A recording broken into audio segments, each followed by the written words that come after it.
my identity and address secret. Because mystery fiction is different from true crime, there are experiences Bubby won't talk about, ever. There are events I choose not to remember that worm their way into my consciousness despite my efforts to keep them out. It's those events and Bubby's unspoken past, not curiosity, that compel me to try to find out the why of the horrible things people do to each other. And there are moments when the sadness of the fractured lives I'm investigating makes me wonder whether my mother doesn't have the right idea. Lookout Mountain, the spot where the woman was hit, is about half a mile south of Mulholland, which is halfway between the city and the San Fernando Valley. I added the information to my Hollywood computer file and, with a stack of note-filled pages and several photocopies of police reports in front of me, some divisions will give me photocopies, others will allow me to take notes under scrutiny. I proceeded to enter the details of other misdemeanors and felonies in the Hollywood area. Sunday, July 13th, 3:37 a.m., 8400 block of Fountain. A man broke into a woman's home and raped her. Sunday, July 13th, 8:08 a.m., 8500 block of Beverly Boulevard. A suspect, angry about his cellular phone service, threatened his service consultant, saying, "I'm going over there to shoot and kill you." Monday, July 14th, 9:58 p.m., 5700 block of San Vicente Boulevard. Sometime during the morning, a thief removed money from a woman's artificial leg. You get the picture. I had finished inputting half the police data and was returning to my office with a refilled coffee mug when the phone rang. The caller ID on my desk phone told me it was my mother, who knows I generally don't take calls when I'm writing. It's so easy to destroy the gossamer filaments of creative thought, so hard to spin them. I'm an excellent worrier, and my mind ran through several dire possibilities as I picked up the receiver. "Is everything okay, Mom?" "Everything's fine," she said, panting.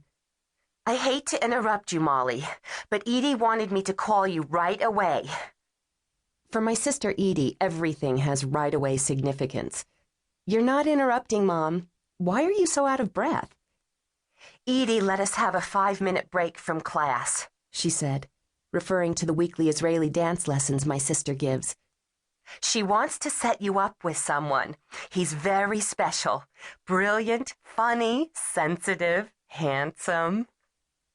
One of Bubby G's favorite jokes is about a shadchan, matchmaker, who raves to a young man's parents about a girl who has everything: beauty, intelligence, a sterling character, wealth. "What doesn't she have?" ask the skeptical parents. A long pause before the shadchan replies, "Teeth." It's even better in Yiddish. "What's the hitch?" I asked, now sandwiching the cordless phone receiver between my head and shoulder as I stirred artificial sweetener into my coffee. "There's no hitch. He's 30, just a year older than you are. Never married." "What does he do?" My mother hesitated. "Teeth," I thought, and then I heard her say, "He's a rabbi." I laughed out loud. I don't date rabbis. I don't even like most of them. An exaggeration, but the idea was too ridiculous. What was Edie thinking? "She says he's a real catch, Molly. She wants to set this up quickly before someone else grabs him." Let them grab. Ever since my divorce 2 years ago, my sister Edie has made it her mission to find my true beshert, my destined love. It's probably easier to find a Kate Spade bag on a clearance table. "One date can't hurt. Edie says you know him, by the way." Edie probably booked the Century Plaza for the wedding and ordered the flowers for the chuppah, the wedding canopy. "What's his name?" I took a long sip. "Zachary Abrams.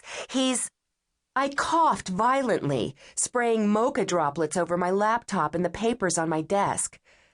"I went out with Zach Abrams my junior year in high school, Mom. Don't you remember? He French kissed me."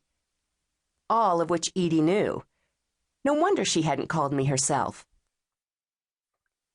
"That's more than I care to know," my mother, the romance writer, said dryly.